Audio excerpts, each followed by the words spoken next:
Well, it's a very, very good morning to you from Nasrec, where we are broadcasting from the Leaders Summit. It's the first one on the African continent.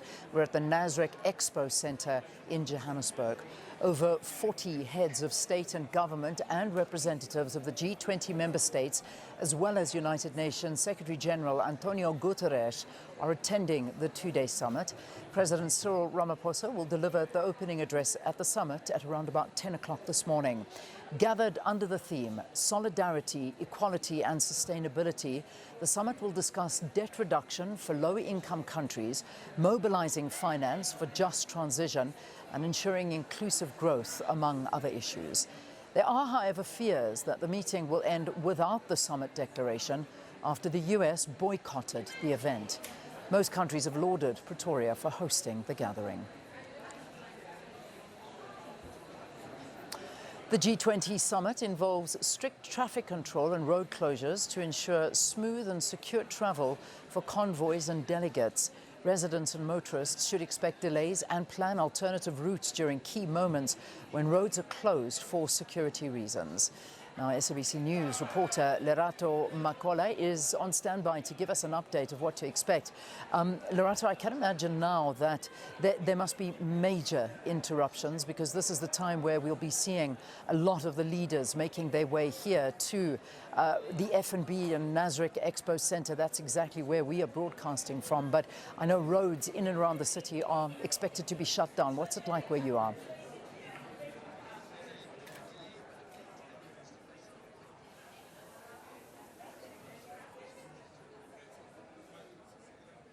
Well, Leanne, the wait is finally over as the G20 Summit is going to be taking place this morning here at the Nasrec Expo Center.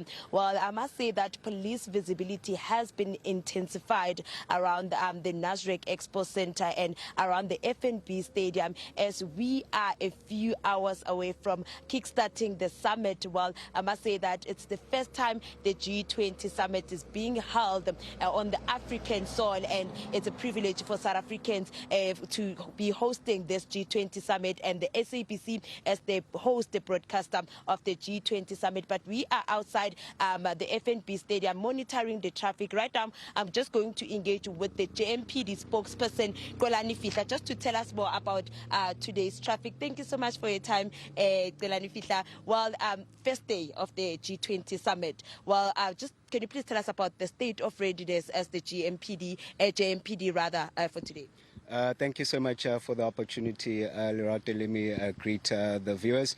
What I can say is it's all systems go. Months and months of planning are now coming into fruition. We know that officers have now been deployed at various intersections and various routes that's across the city of Johannesburg and other areas in the Gauteng province that's coming from Ekurhuleni and Tshwane as well. We know that currently on the roads it's looking pretty good. There isn't any much disruptions. We know that road closures are planned between 7 and 7:30. That's heading towards 10 in the morning, and in the afternoon between 5 and 8 in the evening. But what I can report at the current moment, that there is an accident scene that's been reported on the R24 N12 East in Electron Interchange that's in Bedfordview in Ekurhuleni, but fortunately it's not going to be affecting on any of the routes coming towards the city of Johannesburg. And maybe are you anticipating peak congestion at specific times as delegates and world leaders arrive? Maybe if you can tell us more about that. Definitely we are expecting some congestion, and especially between those times when the road closures are implemented, starting from now and 7:30 and heading towards 10, and that's when we'll be seeing significant traffic disruptions in areas in the city of Johannesburg and coming from Ekurhuleni and Tshwane, but particularly in the city of Johannesburg. It's in Sandton, it's in Melrose Arc, in Rosebank, Westcliff, Parkview, in Fourways on Winnie Mandela Drive, in Roodepoort and Hendrik Potgieter Road, and of course within the Nasrec precinct, where a full lockdown was implemented from yesterday,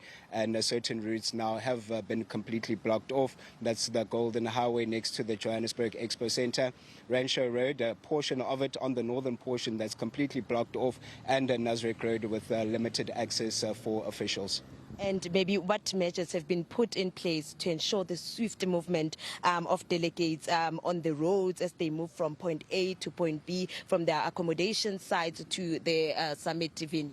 The measures that have been put in place is, first of all, traffic management by JMPD and blocking off the roads leading from the accommodation in areas like Santon on Grayson Drive and in areas in the Melrose Arc like Athol Oaklands Road, and then leading towards the freeway on the M1 heading towards the Nasrec Expo Center. But of course, then what is important is the proper coordination of the escorts with the various delegations and convoys leaving the accommodation coming to the Expo Center. But it's not only the JMPD, it's a coordinated effort from all law enforcement agencies within the Gauteng province, the South African Police Services, Road Traffic Management Corporation through the National Traffic Police, the JMPD, Gauteng Traffic Police, Xolani Metro and Tshwane Metro Police as well. And maybe let's talk about the delay that motorists will experience when making their way here to the Nasrec Expo Center. Definitely there will be some delays, not only heading towards Expo Center, but within your other areas as well. So motorists could expect between 30 to 45 minute delays on those specific routes coming to the Expo Center. So it is advised that rather use alternative routes that have been provided or stay at home up until 10 o'clock. But once 10 o'clock hits, the normal day-to-day business in the city of Johannesburg will definitely continue. Thank you so much for your time. Thank you. Well, there you have it, Leanne, the JMPD spokesperson, Xolani Fihla, saying it's all systems go. And I must say that police visibility is extremely high, with police officers stationed at every major intersection to ensure the safety and security of delegates. But right now, we are outside the FNB Stadium. It is still quiet, but we saw quite a number of vehicles making their way to the officials' parking. But for now, back to you in studio. Lerato, thanks very much for the update. And yeah, just take heed, South Africa. Certainly, these are things you need to be very, very aware of. But anywhere between 7 and 10 this morning, there are going to be major disruptions around the respective roads that you'll see these delegations coming through in their convoys. And they are massive convoys. They shut down the entire highway while they're driving through. So that's just something you need to understand that is going to be happening. But as you've heard, from 10 o'clock onwards, things should be smooth. But then I imagine a bit later, when the leaders start leaving, again to go back to wherever they are staying, there should be more disruptions taking place. That would be later on and again tomorrow morning. But we'll hold your hand through all of this. We'll talk you through this and ensure that you're up to date with it. Now, what we know this morning is, of course, that we've seen the arrival of the Japanese Prime Minister. We also saw the Prime Minister of the Netherlands arriving. And then, of course, Germany should be arriving just after around about 8:30 this morning. We're not 100% sure. The timings are a bit different, but certainly we will see Germany arriving as well. So it's really all systems go, and certainly many expected to start making their way here if they haven't already started making their way, so that things can begin at 10 o'clock this morning.